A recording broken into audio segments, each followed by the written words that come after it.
Hello everyone, welcome back to another video. आज इस video में मैं आपको बताऊंगी वारंट केस ट्रायल का जो सेकंड पार्ट होता है। सेकंड पार्ट डील करता है cases instituted otherwise than on police report. मतलब जब भी कोई मैजिस्ट्रेट के पास पुलिस रिपोर्ट सबमिट नहीं कर रहा है तब कैसे कोई केस का प्रोसीजर चलता है, मैजिस्ट्रेट कौन सा स्टेप का फॉलो करके एक केस को लेकर के आगे चलेंगे, जो सारा प्रोसीजर होता है उसका मैं वही इस वीडियो में बताऊंगी।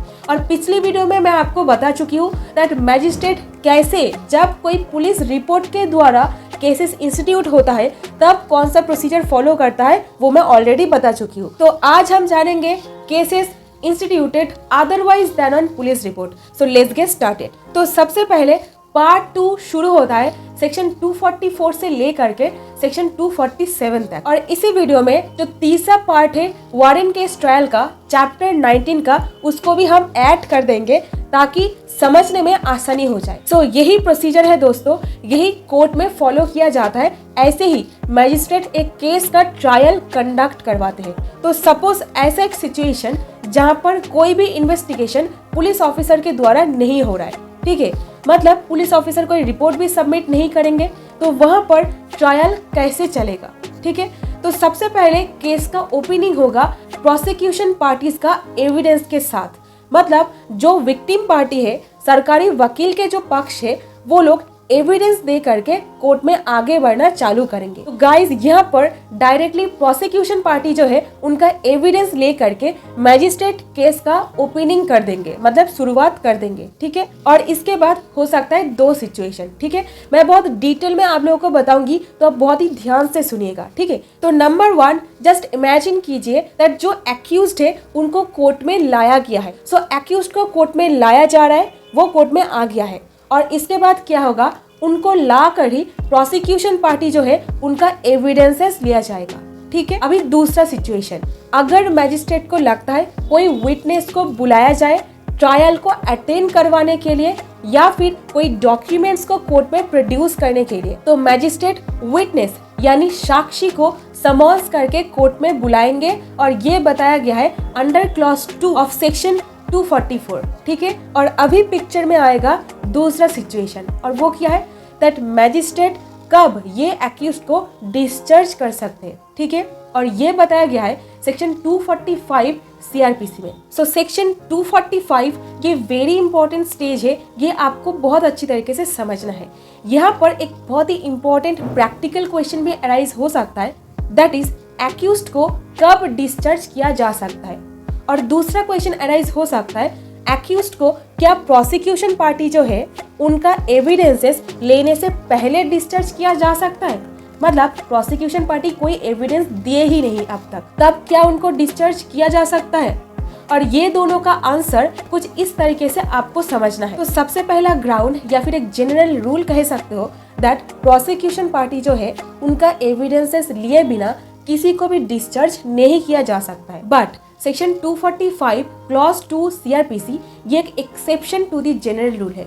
और किस तरीके से एक्सेप्शन, जहां पर एक्यूज्ड पार्टी कोर्ट में हाजिर हुए हैं, हाजिर होने के बाद मैजिस्ट्रेट को कन्विंस कर रहे हैं, मतलब मैजिस्ट्रेट साहब को ये वो समझाने में सक्षम हो रहे हैं दैट जो सारे एलिगेशंस उनके ऊपर लगाया गया है प्रोसिक्यूशन पार्टी के द्वारा, अगर इसको प्रूफ भी किया जाए, मतलब प्रमाण भी किया जाए, तो भी वो केस एक ऑफेंस के कैटेगरी में नहीं आ सकता है। अगर ये एक्यूज्ड मैजिस्ट्रेट को कन्विंस कर पाए तब उनको डिस्चार्ज किया जा सकता है, ठीक है। इसका साफ साफ मतलब यही होता है दैट प्रमाण देने के बाद भी ऐसा कुछ उठ करके सामने नहीं आ रहा है जो एक्यूज्ड को एक गिल्टी प्रूफ कर रहा है, मतलब दोषी साबित कर रहा है, उसके लिए उनको कुछ पनिशमेंट दिया जा सकता है। अगर ऐसा सिचुएशन अराइज हो तो एक्यूज्ड को इमीडिएटली डिस्चार्ज किया जाएगा, ठीक है। और अभी दूसरा ग्राउंड, और वो है नॉन अपीयरेंस ऑफ कंप्लेंट। मतलब कंप्लेनेंट जो कंप्लेंट किए हैं वो खुद ही कोर्ट में नहीं हाजिर हुए हैं, ठीक है, तब उनको डिस्चार्ज किया जाएगा। और अभी मान लीजिए एक और सिचुएशन जहां पर एक्यूज्ड को डिस्चार्ज किया गया है, ठीक है। जहाँ पर डिस्चार्ज नहीं होता है तो उनको ट्रायल में भेजा जाएगा, मतलब एविडेंस लिया जाएगा, मतलब जो सारा फर्दर प्रोसीजर है मैं आऊंगी वो किया जाएगा, ठीक है। बट जहां पर इसी स्टेज में एक्यूज्ड को डिस्चार्ज किया गया है, तब डायरेक्टली सेक्शन 245 के बाद आएगा सेक्शन 250 सीआरपीसी। 250 सीआरपीसी डील करता है कंपेंसेशन के बारे में, ठीक है। कंपेंसेशन किसको दिया जाएगा? कंपेंसेशन देना पड़ेगा एक्यूज्ड पर्सन को। क्यों?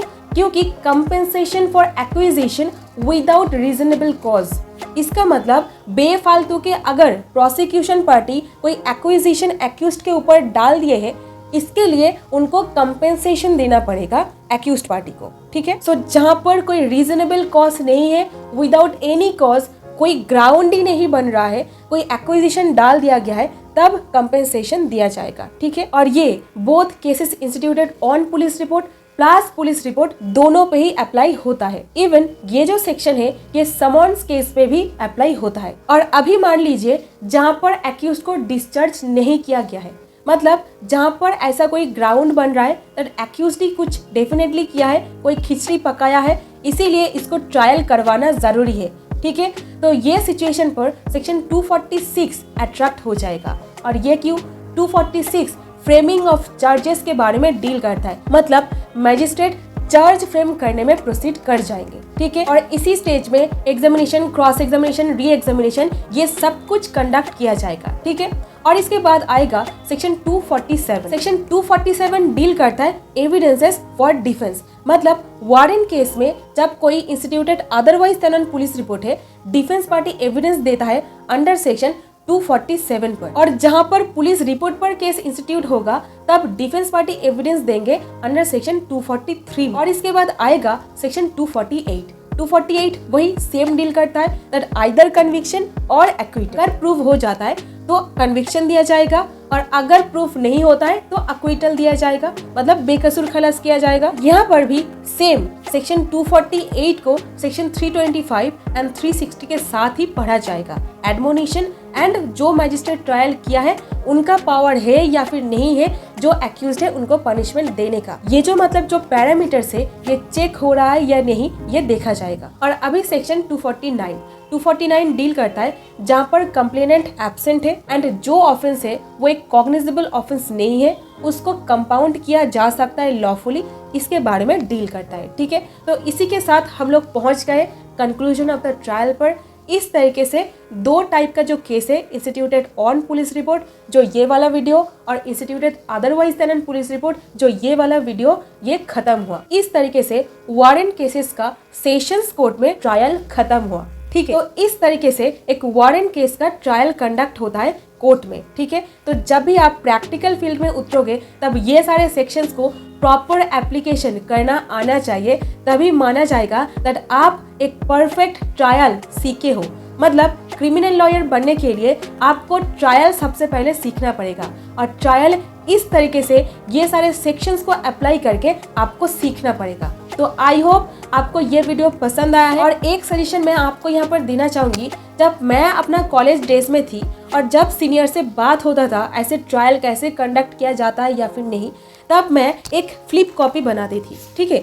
वहाँ पर ऐसा करके मैं एक फ्लो चार्ट बना लेती थी ताकि मेरे को बाद में समझ आए कि कैसे कोई केस का ट्रायल होता है, और ताकि मैं नहीं भूल जाऊँ कैसे मैजिस्ट्रेट ट्रायल को कंडक्ट करवाते हैं। तो अगर इस तरीके से आप भी एक फ्लिप कॉपी बना लोगे, आपके दिमाग पर भी एकदम छप जाएगा कैसे ट्रायल हो सकता है। और अक्सर ये होता है हम लोग सब कुछ याद नहीं रख पाते हैं, तो अगर आप इस तरीके से खाता बना लोगे तो आपको समझने में डेफिनेटली हेल्प होगा, ठीक है। और अगर आप इसका कॉपी चाहते हो, मतलब मैं कैसे फ्लिप कॉपी को बनाई, अगर आप ये जानना चाहते हो तो कमेंट करके बताओ, मैं पिक्चर क्लिक करके टेलीग्राम ग्रुप पर दे दूंगी ताकि आप देख पाओ, समझ सको। So that's it for this video guys. I hope ये वीडियो आपको पसंद आया है। अगर पसंद आया है please hit the like button, share this with your friends and don't forget to subscribe my channel. Next video में मिलूंगी आपके साथ समन्स ट्रायल लेकर के। तब तक अपना ध्यान रखें and always keep learning new things. Thank you so much for watching this video.